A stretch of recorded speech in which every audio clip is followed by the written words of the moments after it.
Hi, this is Pearl and welcome to my channel. I have a week 39 of my 2020 Project Life album process video for you today. I've printed out all my photos using my Epson PM400 photo printer, and I do print out all my photos at home. And this week I only have 8 4x6 photos, so that makes it easy. It's like the good old days when you put the 4x6 photos in the 4x6 slots and all the 3x4s were for journaling. Who remembers those days? That was 10, 11 years ago, wasn't it? Before all the scrapbooking companies had Project Life kits. Well, for this week's video, I'm using the Studio Calico Documenter Kit. This is for the month of September, and I'm going through the 3x4 cards.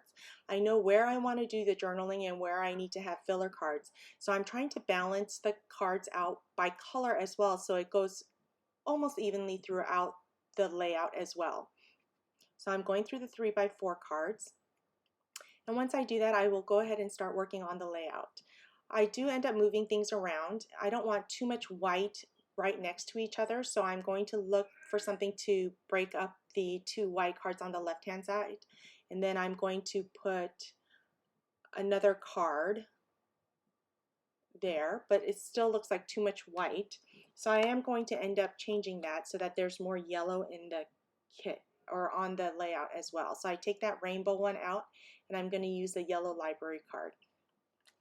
Now I do like to date stamp all of my photos, so I use the One Canoe 2 roller date stamp with stazon ink, and I'm using a stamp set that's from the Crap stamp set by Kelly Winnell.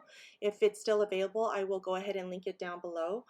But on this stamp, I'm using the white eraser to get off all the debris, so it'll be a clear stamp set or clear stamp. And I'm using an acrylic block, and I'm going to use my stazon ink to stamp on top of this photo, and it says, "I'll be okay, ... just not today." So this is a story that I cannot share because it's not mine to tell. And then I'm using the yoga stamp kit from Studio Calico. If this is still available, I will go ahead and link that down below as well. And I'm clearing out the stamp, and I am stamping on the bottom right hand side, on the bottom right hand photo, and it says, "It's okay not to be okay." So I stamped that on the bottom photo. This photo is of my daughter doing her fake nails, and she loves fake nails. This is the cozy kit from the Allie Edwards Stories by the Month kit, and I'm using the stamp that says "around here," and I'm going to stamp that onto the bottom left hand photo. I'm going stamp heavy this month. I do like to use a lot of stamps in my Project Life albums because I don't tend to use as many stamps on my 12x12 layouts. So I do like to include them in my Project Life album. So I am going to now use a stamp set from Waffle Flower, and it's about beauty.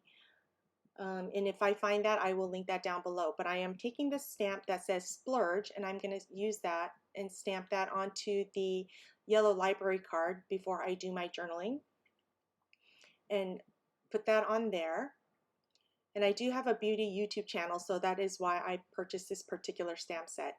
I am using a dark gray Stabilo pen, and I do like to use dark gray instead of black for all of my journaling because it's not as dark as black, yet still easily readable. So on this one I wrote, "Kaya is obsessed with fake nails. She loves the idea of long nails, strumming her fingers and hearing the clickety-clack sound. So she's recently started buying fake nails for kids. She wears them and then they go in the trash." Yeah, I feel like it's kind of a waste of money, but I want her to be able to do that because I was not allowed to even put on nail polish until I moved out of the house, which I was 19 or 20.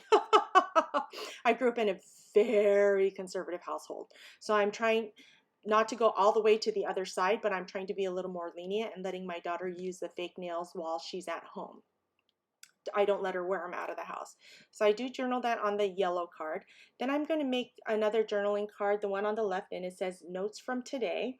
And I wrote, "Uni has really been into building Lego sets and Tinker crates. Kaya always wants to help Uni. Sometimes he doesn't want her help." And I'm going to date that journaling card as well and date stamp both the journaling card and the photo. So after I journal that, I am going to journal on the journaling card that says make mistakes and learn.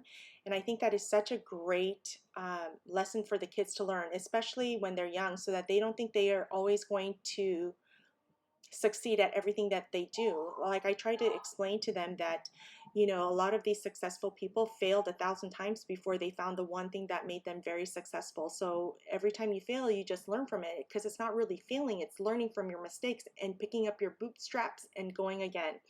So I wrote, I like to tell the kids to really learn how to fail. Fail big so you can also win big. The character of a person is how they pick themselves up after a failure. And I wrote that down on that journaling card. Now on this photo of my daughter with her fake nails, I'm just going to date stamp that, and I apologize that my layout is a little bit off screen. Then I'm going to move on to the right hand side of my photo, and I'm using a chipboard sticker that came with the kit, and I'm going to put that in the middle of the yellow journaling card, and it says September Stories. I'm going to date stamp the picture of my kids doing paintball. Yeah, they had to do it with their masks on, and it was a private party, so it was just the families that we've been social distancing with, which makes it fun for them. And I wrote, Christian convinced the Gordons to join them for paintball at Velocity. So they were able to, it's about an hour's drive from here, and he was able to convince the other family to go with them, which was fun. So the boys got to do paintball. I'm going to date stamp that journaling card so I know which journaling card goes with which photos. And then on the bottom photo that you can't see is a picture of my son, and he had hydro painted his Xbox controller, and so I just took a picture of that, and it says transition time, and I use the transition time chipboard on top of that photo. But on the blue journaling card, it says this right here. I wrote, Miss Amy has said that it's okay for Christian to use video games as an escape while he's struggling, especially with social distancing and staying at home. I guess I just needed permission for my kids to be able to play video games as much as they have been, because part of me feels really guilty because during normal school days, they are not allowed to play video games during the week. The last photo I have is of my vanity when I'm doing the end of the month product roundup, where I talk about all the products that I purchased during the month. And so I stamped favorites on there using the makeup stamp from Waffle Flower. Now I have laid out the layout here for both the left and right hand side. I take a chipboard that has a camera and put it onto the top right hand photo, and I have it off the edge, and then I use my Tim Holtz mini snips to cut off the top portion because I do like things coming off the edge. I use the wood veneer camera and I put that on the photo of my daughter with her fake nails. And then I use a chipboard that says Hello Routine on the bottom right hand side because I do record video for my beauty channel every day. Well, thank you so much for joining me. If you enjoyed this video, don't forget to give me a thumbs up and subscribe, and I'll see you next time.